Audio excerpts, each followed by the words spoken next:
Pierwszy dzień w porcie. Kiedy pierwszy raz stanąłem na nabrzeżu, myślałem, że port służy do przewożenia towarów. Dopiero później zrozumiałem, że przewoził również tajemnice. Pracę załatwił mi Salvatore Turi Bellomo. Znałem go jeszcze z rodzinnych stron. Był kilka lat starszy, nosił dobry płaszcz i nigdy nie wyjaśniał, skąd miał pieniądze. Będziesz nosił skrzynie, powiedział. Nie będziesz ich otwierał, nie będziesz zadawał pytań. A kiedy ktoś zapyta ciebie, odpowiesz, że nie rozumiesz po angielsku. Tak zaczęła się moja pierwsza praca w Ameryce. Port budził się przed świtem, mewy krzyczały nad dachami magazynów, holowniki odpowiadały im głębokimi syrenami, a mokre deski pomostu pachniały solą, rybami i węglem. Wokół mnie pracowali ludzie ze wszystkich stron świata. Irlandczycy rozładowywali worki z kawą, Polacy pchali ciężkie wózki, Grecy liczyli beczki. Włosi kłócili się najgłośniej, nawet kiedy się ze sobą zgadzali. Ze statków schodziło wszystko, czego potrzebowała Ameryka. Kawa z Brazylii, cukier z Kuby, tytoń z Karaibów, jedwab z Francji, herbata z Azji, oliwa, sery, pomidory i cytryny z Włoch. Tak przynajmniej było napisane w dokumentach. W rzeczywistości pod butelkami oliwy leżał czasem francuski koniak. W beczkach oznaczonych jako ocet znajdowało się sycylijskie wino.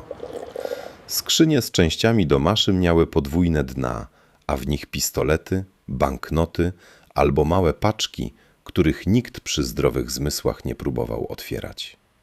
Najwięcej przywożono alkoholu: whisky z Kanady, rum z Karaibów, koniak z Francji, wino z Sycylii i Neapolu. Amerykański rząd powiedział ludziom, że nie wolno pić. Ludzie odpowiedzieli, że zapłacą 2 razy więcej. Na tym zbudowano fortuny. Wielkie statki czekały daleko od brzegu, poza zasięgiem patroli. Nocą podpływały do nich szybkie motorówki, bez świateł, bez nazw, załadowane tak nisko, że fale przelewały się przez burty. Nad ranem skrzynie trafiały do portowych magazynów, potem do ciężarówek przewożących warzywa, ryby albo lód. Jeszcze tego samego wieczoru butelki stały na stołach w restauracjach, klubach i ukrytych barach całego miasta. Każda skrzynia miała swojego właściciela. Każdy magazyn miał człowieka, który pilnował drzwi. Każdy celnik miał swoją cenę, a człowiek, który twierdził, że nie ma ceny, zwykle po prostu żądał więcej. Tego pierwszego dnia Salvatore zaprowadził mnie do magazynu numer 7. Przed wejściem siedział starszy mężczyzna w kapeluszu. Karmił kawałkami chleba bezpańskiego psa i obserwował robotników, nie poruszając głową. Salvatore podał mu kopertę.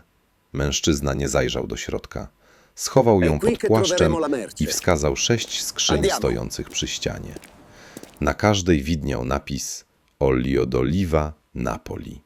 Oliwa z Neapolu. Podniosłem pierwszą skrzynię. Była za ciężka jak na oliwę, a kiedy postawiłem ją na wózku, usłyszałem cichy dźwięk uderzających o siebie butelek. Spojrzałem na Salvatorego. On spojrzał na mnie. Nie musiał nic mówić. Załadowaliśmy skrzynię na ciężarówkę z namalowaną na boku nazwą hurtowni warzywnej. Kierowca wręczył mi $2. Więcej niż zarobiłbym przez cały dzień uczciwej pracy. Wtedy zobaczyłem również towary płynące w przeciwną stronę. Do Europy wysyłano maszyny, tkaniny i lekarstwa. Ale pomiędzy nimi ukrywano pliki amerykańskich dolarów, rewolwery, pudełka amunicji, skradzioną biżuterię i listy zapisane nazwiskami ludzi, którzy mieli otrzymać pieniądze albo zniknąć. Czasami najważniejszym ładunkiem nie była rzecz, był nim człowiek. Ktoś wchodził na statek jako palacz, pomocnik kucharza albo robotnik.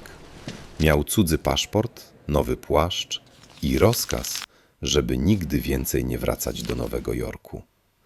Port nie zadawał pytań, przyjmował wszystko: towary, pieniądze, uciekinierów i grzechy. Pod koniec zmiany moje dłonie były pokryte smarem, koszula przesiąknięta potem, a w kieszeni miałem pierwsze pieniądze zarobione w Ameryce. Nie wiedziałem jeszcze, dla kogo naprawdę pracowałem. Nie znałem nazw rodzin kontrolujących nabrzeże. Nie wiedziałem, że jedna z tych 6 skrzyń z oliwą była warta więcej niż dom mojej matki. Wiedziałem tylko, że następnego ranka mam pojawić się przed świtem i że Salvatore powiedział do mnie na pożegnanie: dobrze się spisałeś, Vincenzo. Ludzie zauważają tych, którzy potrafią trzymać język za zębami. Wtedy uznałem to za komplement.